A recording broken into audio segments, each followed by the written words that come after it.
কুমিরটা যখন রবার্টের হাতকড়ি কাছে চলে এসেছে, তখন বাঁচাবার জন্য একটা শেষ ঝুঁকি নিল সুদীপ্ত। পিছনে ফিরে ইদোজেলের হাত থেকে বন্দুকটা টেনে নিয়ে জলায় ঝাঁপ দিল, যাতে কোনাকুনিভাবে গুলি চালানো যায় কুমিরটাকে। আর ঠিক সেই সময় রবার্টের হাতেও ভোজবাজির মতো উঠে এলো একটা রিভলভার। কুমিরটা তার আরো কিছুটা কাছে আসতেই সে তার হা করা মুখ লক্ষ্য করে গুলি চালিয়ে দিল। গুলি চালালো সুদীপ্ত। পর্যুপরি রিভলভার আর বন্দুকের গর্জনে কেঁপে উঠল জলাভূমি। কয়েকটা গোকো পাখি ভয় পেয়ে কর্কশ ডাক ছেড়ে পাক খেতে শুরু করলো আকাশে। বেশ কিছুক্ষণ ধরে জলাভূমির আকাশে অনুপ্রাণিত হতে লাগলো সেই শব্দ। কুমিরটা গুলি খেয়ে উল্টে গিয়েছিল। তার দেহের একটা অংশ রাস্তার ওপরে আর পেছনের অংশটা জলার মধ্যে। সেদিকে তাকিয়েছিল সুদীপ্ত। হঠাৎ ইদোজেল বলল, আরে শিগগিরই ওপরে ওঠো। এই বলে সে তাড়াতাড়ি হাত ধরে সুদীপ্তকে ওপরে তুলল। জলার ঠিক যেখানে সুদীপ্ত দাঁড়িয়েছিল, হাতকুড়ি তফাতে জলার মধ্যে পানার আস্তরণের জায়গাটা একটু একটু করে সরে গেছে, আর সেখান থেকে উকি দিচ্ছে একটা কুৎসিত নাক আর একজোড়া ড্যাবড্যাবে চোখ। আরও একটা কুমির। ইদোজেল তাকে না দেখলে সুদীপ্ত হয়তো তার খাদ্য হয়ে যেত এতক্ষণে। আবার হাঁটতে শুরু করলো তারা। চলতে চলতে ইদোজেল বলল, আমার ধারণা যে কুমিরটাকে মারা হলো সেটাই আমাদের পথ আগলে শুয়েছিল। কি ধূর্ত প্রাণী! শিকার ধরার জন্য এতটা পথ আমাদের অনুসরণ করে এসেছে। হেরম্যান রবার্টকে জিজ্ঞেস করলো, তোমার কাছে যে রিভলভার আছে তা বলনি তো? তাছাড়া গুলিও চালালে বেশ দক্ষভাবে। রবার্ট বলল, আসলে আমি এটা বেআইনিভাবে সংগ্রহ করেছি, হোটেলের একজনের কাছ থেকে। ভেবেছিলাম এটা প্রয়োজন ছাড়া বার করব না, ফেরার পথে জিনিসটা জলায় ফেলে যাব। তা হাতের টিপ আমার ভালোই। কিশোর বয়সে একবার শখ চেপেছিল মেরিন কমান্ডো হবার। ওদের ওখান থেকে 1 বছর ভলেন্টিয়ার হিসেবে ট্রেনিংও নিয়েছি। আমি মোটামুটি সব ধরনের আগ্নেয়াস্ত্র চালাতে পারি। কুমির জলা অতিক্রম করে একটা নতুন জলা এসে পড়ল সুদীপ্তরা। তারপর আবারও একটা জলা। দুর্গন্ধ আর পোকা ভনভন করছে সেখানে। সুদীপ্তর একসময় মনে হতে লাগলো এই জলাভূমি মনে হয় কোনোদিন শেষই হবে না। কিন্তু সব পথই শেষ হয় এক সময়। বেলা 4টে নাগাদ তারা তাদের যাত্রাপথের শেষ বনভূমি দেখতে পেল।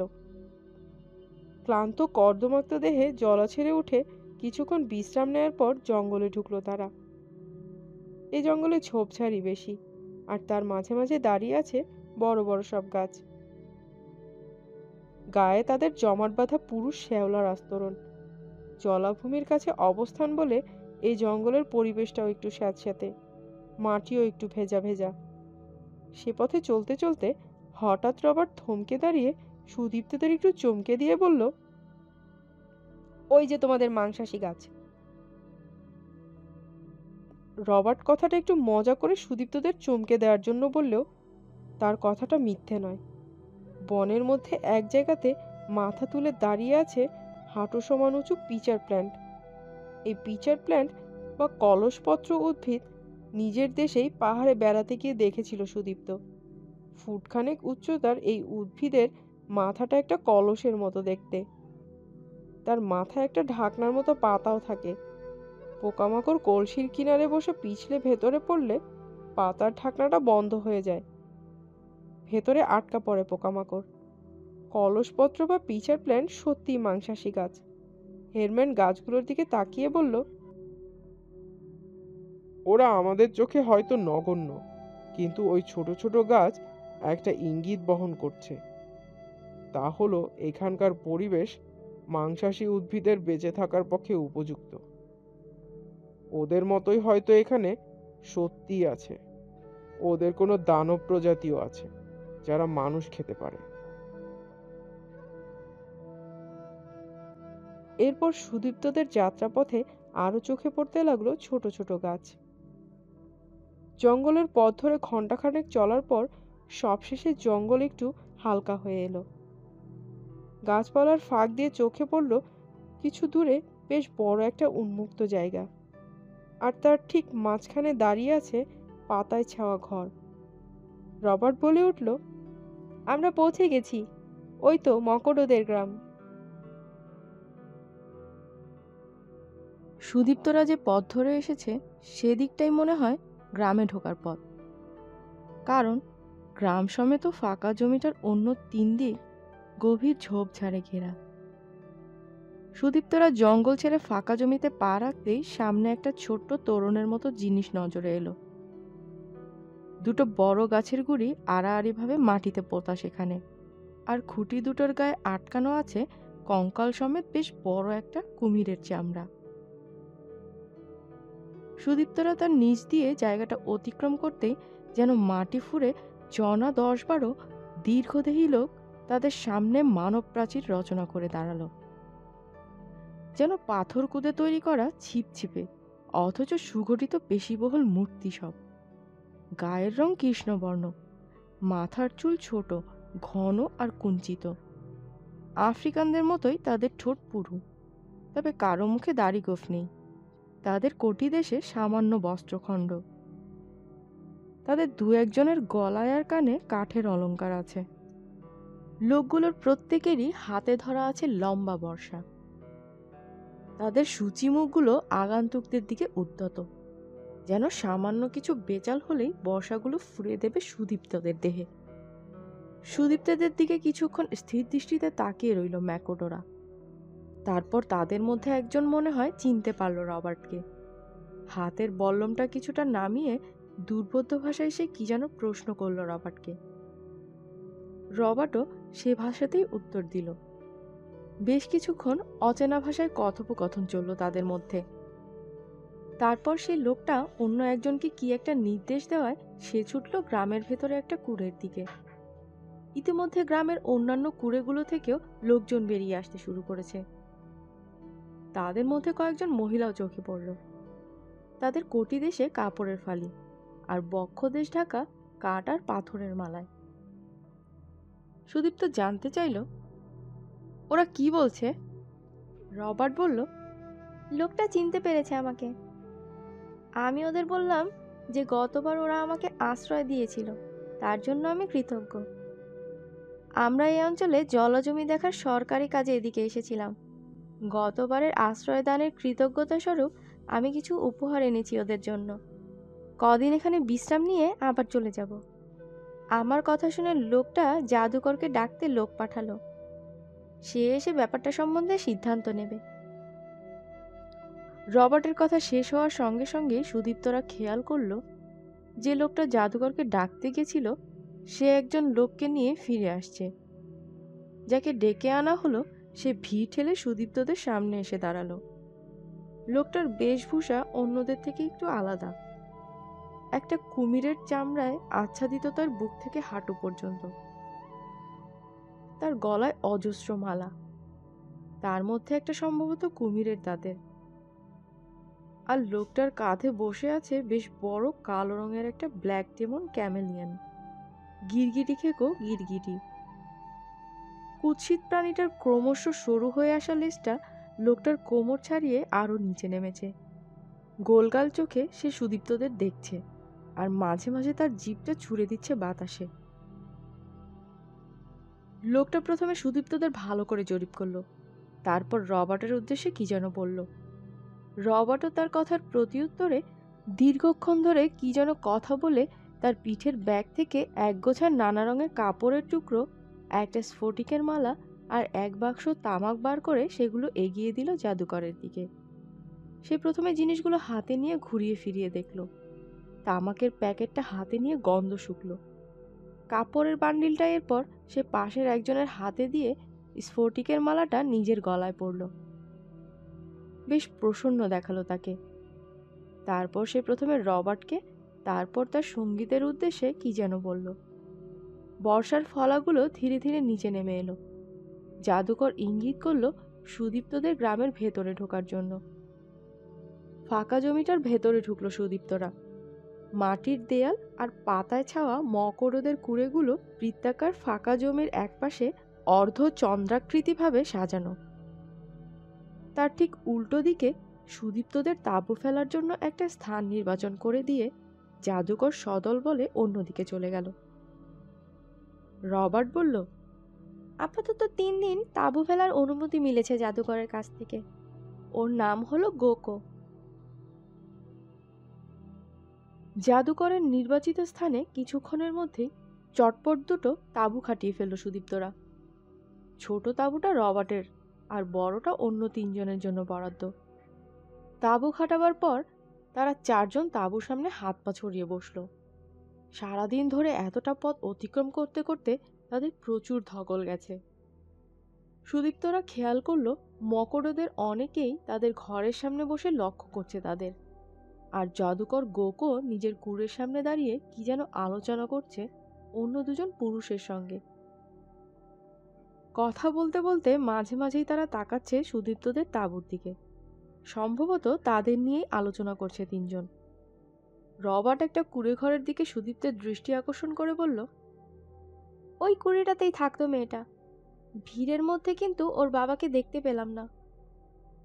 এরপর সে বলল, ওই যে ডান পাশে জঙ্গল দেখছো, ওইদিকে মেয়েটাকে নিয়ে অদৃশ্য হয়ে গেছিল গোকো। সুদীপ্ত বলল, আমরা অনুসন্ধানের কাজ কিভাবে শুরু করব? রবার্ট বলল, ও পাশের জঙ্গলটাতে আমাদের ঢুকতে হবে। হাতে 3টে দিন সময় পাচ্ছি আমরা। তবে কালকের দিনটা মকরদের সঙ্গে মিলেমিশে কাটাবো। যদি কারো কথার মধ্যে মানুষ খেকো গাছ সম্বন্ধে কোনো ইঙ্গিত মেলে। জঙ্গল ও তার আড়ালে লুকিয়ে থাকা জলার ওপর ধীরে ধীরে সন্ধ্যা নামছে। পাখির দল ঘরে ফিরে আসছে। সুদীপ্তদের তাঁবু যেখানে, তার কিছুটা তফাতে ফাঁকা জমির প্রান্ত সীমায় দাঁড়িয়ে থাকা একটা গাছের ডালে সুদীপ্তরা বেশ কয়েকটা লেমুর দেখতে পেল। জলাতে বড় গাছের জঙ্গল না থাকায় সেখানে একটা লেমুরও চোখে পড়েনি সুদীপ্তদের। অন্ধকার নামলো কিছুক্ষণের মধ্যেই। বড় তাঁবুতে একটা স্টোভ জ্বালিয়ে সামান্য কিছু রান্না সারা হলো। খাওয়ার পাট চুকে গেলে রবার্ট পাশের তাঁবুতে চলে গেল, আর সুদীপ্তরা নিজেদের তাঁবুতে শুয়ে পড়ল। প্রায় সঙ্গে সঙ্গেই ঘুম নেমে এলো সবার চোখে। মাঝরাতে হঠাৎই যেন কিসের স্পর্শে ঘুম ভেঙে গেল সুদীপ্তর। তাঁবুর প্রবেশমুখের বাইরে থেকে এক ফালি চাঁদের আলো এসে পড়েছে। পাশ ফিরতেই তার চোখ গেল সেই জায়গাটার দিকে। সুদীপ্ত দেখতে পেল গোসাপের মতো একটা প্রাণী বুকে হেঁটে ধীরে ধীরে বাইরে বেরিয়ে যাচ্ছে। জাদুকরের সেই পোষা দানব গিরগিটিটা। সুদীপ্ত তাড়াতাড়ি উঠে তাঁবুর দরজার সামনে এসে বাইরে উকি দিল, কিন্তু প্রাণীটাকে সে কোথাও আর দেখতে পেল না। চাঁদের আলোতে ঘুমোচ্ছে কুড়েগুলো। শুধু জাদুকর গোকর ঘরের ভেতর থেকে একটা ক্ষীণ আলোর রেখা ভেসে আসছে।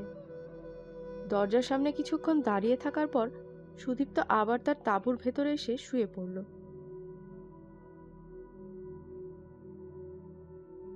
পাখির ডাকে সকালবেলায় ঘুম ভাঙল সুদীপ্তর। ঘুম থেকে উঠে সুদীপ্ত গত রাতের দেখা ঘটনাটার কথা বলতেই ইদোজেল বলল, হ্যাঁ, ওই প্রাণীটা তাঁবুতে ঢুকে থাকতে পারে, কারণ আমার গিরগিটিটা কেন জানি আমার বুকের মধ্যে ছটফট করছিল। হয়তোবা ওই দানব গিরগিটির উপস্থিতির কারণেই হবে।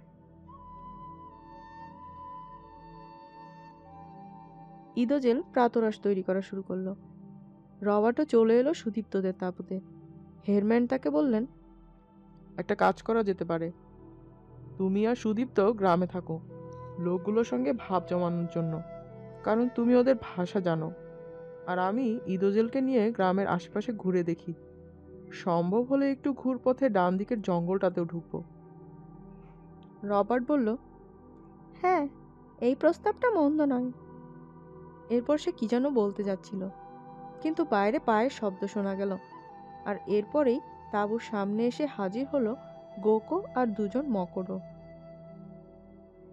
তাদের দেখে সুদীপ্তরাও আলোচনা থামিয়ে বাইরে এসে দাঁড়ালো। গোকোর কাঁধে বসে আছে তার সেই কুৎসিত সরীসৃপটা। গোকো কি যেন বলল রবার্টকে, সেও তার জবাব দিল।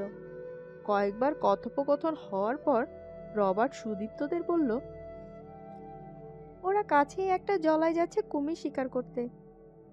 আমি গতবার কুমির শিকার দেখতে গেছিলাম ওদের সঙ্গে। ওরা আমাদের আমন্ত্রণ জানাতে এসেছে ওদের সঙ্গী হওয়ার জন্য। অদ্ভুত রোমাঞ্চকর ব্যাপার। তোমরা যাবে নাকি? হেরম্যান শুনে বললেন, মন্দ কি? ওরা যখন বলছে তখন যাওয়া যেতেই পারে। আশেপাশটা দেখতে হবে, আবার ওদের সঙ্গে কথা বলার সুযোগও হবে। হেরম্যানের বক্তব্য শুনে রবার্ট তাদের জানিয়ে দিল তারা তাদের সঙ্গী হতে রাজি। জবাব শুনে গোকো দাঁত বের করে হেসে ফিরে গেল। কিছুক্ষণের মধ্যেই প্রাতরার সাঙ্গ হলো। সুদীপ্তরা তাঁবুর বাইরে বেরিয়ে এলো। 4 জন মকড় যুবক দাঁড়িয়ে সম্ভবত তাদের জন্যই অপেক্ষা করছিল। তাদের দুজনের কাঁধে আছে কাছিমের মতো মোটা ঘাসে বোনা বিরাট লম্বা দড়ি। একজনের হাতে রয়েছে ছোট লাঠির মতো বেশ কয়েকটা কাঠের টুকরো, আর চতুর্থ জনের হাতে কুঠার বা বর্ষা। মকড়দের সঙ্গে এগুলো সুদীপ্তরা। গোকো কিন্তু শেষ পর্যন্ত তাদের সঙ্গী হলো না। ফাঁকা জমির প্রান্ত সীমায় সে এসে থেমে গেল। উল্টো দিকের বনে মকড়দের সঙ্গে প্রবেশ করলো সুদীপ্তরা। 3 জন মকড় কয়েক পা আগে, আর তাদের পেছনে দড়ি হাতে মকড়দের সঙ্গে সুদীপ্তরা। রবার্ট টুকরো টুকরো কথা শুরু করলো সেই সামনে এগিয়ে থাকা মকড়দের সঙ্গে। রবার্ট বলল, তোমাদের গ্রামটা খুব সুন্দর, আর তোমরাও খুব ভালো লোক। হ্যাঁ, বলে হাসলো লোকটা। তোমাদের এখানে কি কি প্রাণী আছে?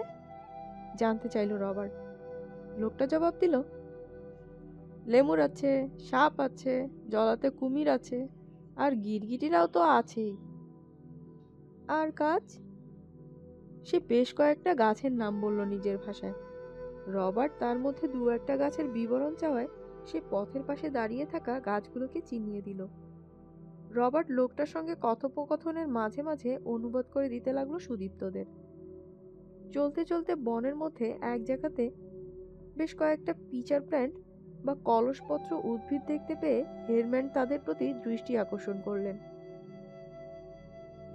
রবার্ট গাছগুলো দেখিয়ে মকড় লোকটাকে বলল, এই গাছগুলো পোকামাকড় খায়, তুমি জানো? লোকটা জবাব দিল, হ্যাঁ জানি, এ গাছ এখানে অনেক আছে। গাছগুলো কি আরো বড় হয় এখানে? না, ওরা ওই আকারেরই হয়, উত্তর দিল লোকটা।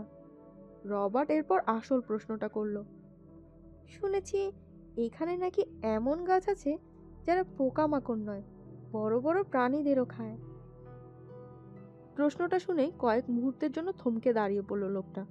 তারপর জবাব দিল, এ কথা আমার জানা নেই, আমি তাকে দেখিনি।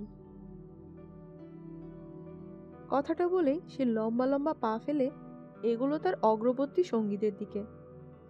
লোকটা যেন প্রসঙ্গটা এড়ানোর জন্যই সুদীপ্তদের সঙ্গ ত্যাগ করল। রবার্ট তার প্রশ্ন আর মকড়োর জবাব তর্জমা করার পর বলল, লোকটা বলল, ইয়াতে মাটো, অর্থাৎ আমি তাকে দেখিনি। প্রকৃতিবিদ স্পেন্সর আর লিচে দুজনেই বলেছিলেন যে ওই রাক্ষসের গাছকে নাকি মকড়রা ইয়াতে ভেউ নামে ডাকে, যার অর্থ হলো আমি তোমাকে দেখেছি। অদ্ভুত নাম। লোকটা কি ইয়াতে ভেউ বলতে গিয়ে ইয়াতে মোটো বলল? দেখি অন্য কারোর সঙ্গে কথা বলে যদি কোনো সূত্র মেলে। মকড়দের সঙ্গে 8 ঘন্টা বনপথে চলার পর সুদীপ্তরা দেখতে পেল জলাটা। বেশ বড় পানা ঢাকা জলা। জলার পাড়ে হাত 10 ফাঁকা জমি, তারপর বেশ বড় বড় কয়েকটা গাছ। তার ডালপালা চাদুয়ার মতো নেমে এসেছে জলার দিকে, নেমে যাওয়া ফাঁকা জমিটার উপর। একটা গাছের নিচে এসে ঝোপঝাড়ের আড়ালে থামলো সকলে। দড়িগুলো প্রথমে কাঁধ থেকে খুলে নিল মকড়রা। একজন একটা দড়িতে প্রথমে ল্যামোর মতো একটা ফাঁস তৈরি করে সেটা নিয়ে গাছে উঠে ডাল বেয়ে তরতর করে চলে গেল ফাঁকা জমিটার মাথার ওপর। তারপর ওপর থেকে বিরাট ফাঁসটা প্রায় মাটি ছুঁই ছুঁই করে ঝুলিয়ে দিয়ে এসে দড়ির অপর প্রান্তটা গাছের গুড়ির সঙ্গে বাঁধল। আরও দুজন মকরও এরপর গাছে চড়ে বসলো। তাদের কাছে যে দড়িটা ছিল তারও একটা প্রান্ত গাছের গুড়ির সঙ্গে বাঁধা হলো, আর তার অপর প্রান্ত কোমরের সঙ্গে বেঁধে নিল এক মকরও।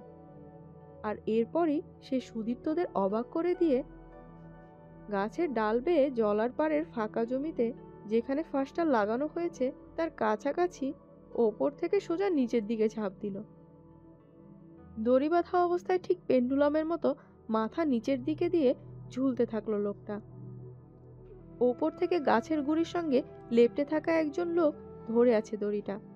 সে দড়িটা কখনো একটু হালকা করে, কখনো বা টেনে ধরে বেশ কয়েকবার ঝুলন্ত মকড় যুবককে বিভিন্ন উচ্চতায় উঠিয়ে নামিয়ে অবশেষে তাকে এমনভাবে ঝোলালো যে তার হাত দুটো যেন মাটি স্পর্শ করে। পায়ে দড়ি বাঁধা অবস্থায় ঊর্ধ্বাসনের ভঙ্গিতে হাতের চেটোয় ভর দিয়ে রইল সেই ঝুলন্ত মকড় তরুণ। রবার্টের এই কুমির শিকার দেখার অভিজ্ঞতা আছে। সে বলল, ওই ঝুলন্ত লোকটাই হলো টোপ। চতুর্থ মকড়ও এরপর সুদীপ্তদের চুপচাপ ঝোপের আড়ালে বসে পড়তে বলে নিজেও তাদের কিছুটা তফাতে উবু হয়ে বসলো। তার কথা শুনে সুদীপ্তরাও বসে পড়ল। ঝোপের আড়াল থেকে ওপাশের ফাঁকা জায়গা, ঝুলন্ত মানুষ, জলা সবকিছু স্পষ্ট দেখা যাচ্ছে। ঝোপের আড়ালে বসা মকড়ও তার হাতের ছোট্ট লাঠিগুলো একটার গায়ে আরেকটা ঠুকতে লাগলো। অদ্ভুত এক শব্দ হতে লাগলো, ট্যাপ ট্যাপ ট্যাপ ট্যাপ। নিষ্ফলকভাবে ঝোপের ফাঁক দিয়ে সুদীপ্তরা চেয়ে আছে সেই ফাঁকা জমি আর জলার দিকে। সেই অদ্ভুত ট্যাপ ট্যাপ শব্দ ছাড়া কোথাও কোনো শব্দ নেই। মিনিটের পর মিনিট কেটে যেতে লাগলো। বিস্মিত সুদীপ্ত শুধু ভাবার চেষ্টা করতে লাগলো যে এত সময় ধরে কি করে অমনভাবে ঝুলে আছে ওই ছেলেটা। অবিরাম হয়ে চলেছে সেই ট্যাপ ট্যাপ শব্দ। প্রায় 40 মিনিট সময় কাটার পর হেরম্যান প্রথম খেয়াল করলেন যে পাড়ের কাছেই জলার একটা অংশে জলের ওপরে পানা সরে গেছে, আর সেখান থেকে উকি মারছে লম্বা কালো একটা মাথা। কৌতূহলী জলের ওপর মাথা ভাসিয়ে পাড়ের দিকে তাকিয়ে শব্দের উৎস খোঁজার চেষ্টা করছে। একটু পরেই সম্ভবত সে দেখতে পেল ঝুলন্ত মকড়কে। হাতে ভর দিয়ে পাথরের মূর্তির মতো সে দাঁড়িয়ে। কুমিরটা বার কয়েক ডুবলো, ভাসলো, তারপর পৌঁছে গেল পাড়ের গায়ে। প্রথমে মাথা, তারপর সামনের দুটো পা। ঝুলন্ত মকড় যুবকের দিকে স্থির দৃষ্টি রেখে বুকে হেঁটে শিকার ধরার জন্য সদর্পণে জল থেকে উঠে আসতে লাগলো প্রাণীটা। একসময় তার সম্পূর্ণ দেহটাই ধরা দিল সুদীপ্তদের চোখে। বিশাল একটা কুমির, অন্তত 14 ফুট লম্বা তো হবেই। একবার হা করলো কুমিরটা। তার চোয়ালে সাজানো দাঁতের সারি ঝিলিক দিয়ে উঠল সূর্যের আলোতে। সার তীক্ষ্ণ দাঁত। সুদীপ্তরা চমকে উঠলেও মকড় যুবক কিন্তু অচঞ্চল। দানবটা ক্রমশ এগিয়ে আসছে তার দিকে। সবাই রুদ্ধশ্বাসে ঝোপের ফাঁক দিয়ে চেয়ে রইল সেই দৃশ্যের দিকে। ট্যাপ ট্যাপ শব্দটা দ্রুত গতিতে বাজছে।